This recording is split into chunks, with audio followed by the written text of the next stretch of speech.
ठाकुर मैं भी हूँ, वो ठाकुर संसद में है, वो ठाकुर विश्वविद्यालयों में है, वो ठाकुर विधायिका को कंट्रोल करता है। इस ठाकुर को मारो जो हमारे अंदर है। महिला आरक्षण में ओबीसी कोटा रखने की मांग करते हुए मनोज झा ने देश की संसद में इस बात को खुलकर रखा कि जातिवादी सोच के चलते किस तरह इस देश में सरनेम मायने रखता है।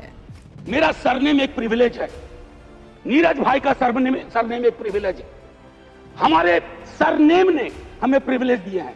उन सरनेम्स को देखिए जिनके पास ये प्रिविलेज नहीं है। एक कविता लेके आया था, उसके पहले गले मिलकर गला ना दबाइए, और ये कविता पढ़ के खत्म करूंगा और जय हिंद बोल दूंगा।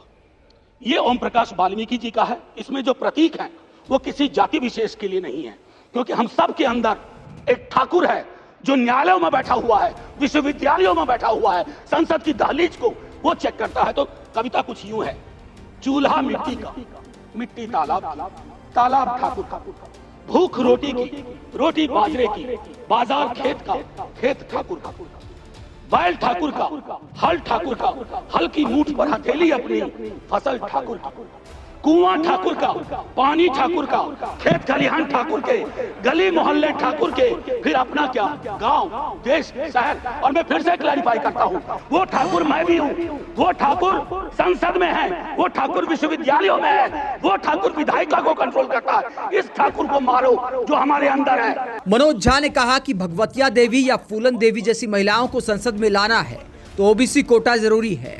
भगवतिया देवी कई लोग जानते होंगे, पत्थर तोड़ने वाली महिला थी, पत्थर तोड़ने वाली। हम ना सहबो गाली भैया, हम ना सहबो गाली। वहां से गया से निकल करके वो संसद तक पहुंची।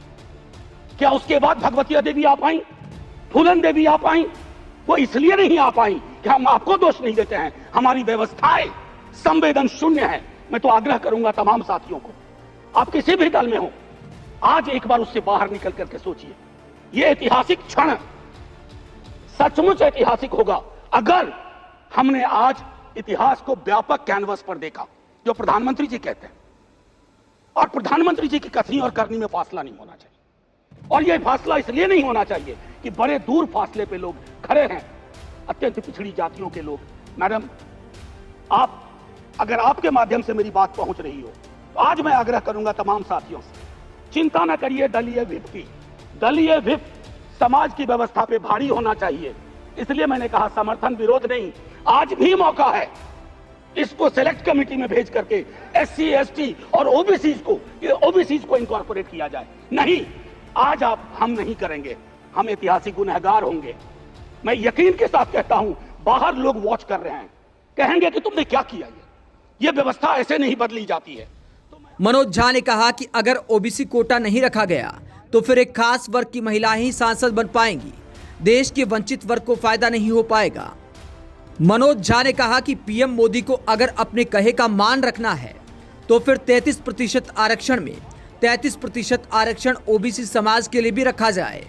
अगर चश्मा लगाती है सरकार, धूप का चश्मा नहीं, अगर सचमुच का चश्मा लगाती है तो उसके पावर बदलिए, उसको साफ करिए, और ये तय करिए कि आज जब हम यहां से उठे तो एक कमिटमेंट दें ओबीसी वर्ग को। और ये मैं बार बार दोहरा रहा हूं कि 33% को एग्जिस्टिंग में मत इनकॉर्पोरेट कीजिए, इट शुड बी सेपरेट। नई व्यवस्था में नया 33% विदाउट टचिंग एससीज एंड एसटीज, ये करिएगा तो क्रांतिकारी कदम होगा। जय हिंद मैम, जय हिंद। आप महिला आरक्षण में ओबीसी कोटा रखने की मनोज झा सहित विपक्ष की मांग पर क्या सोचते हैं? कमेंट बॉक्स में अपनी राय जरूर दें।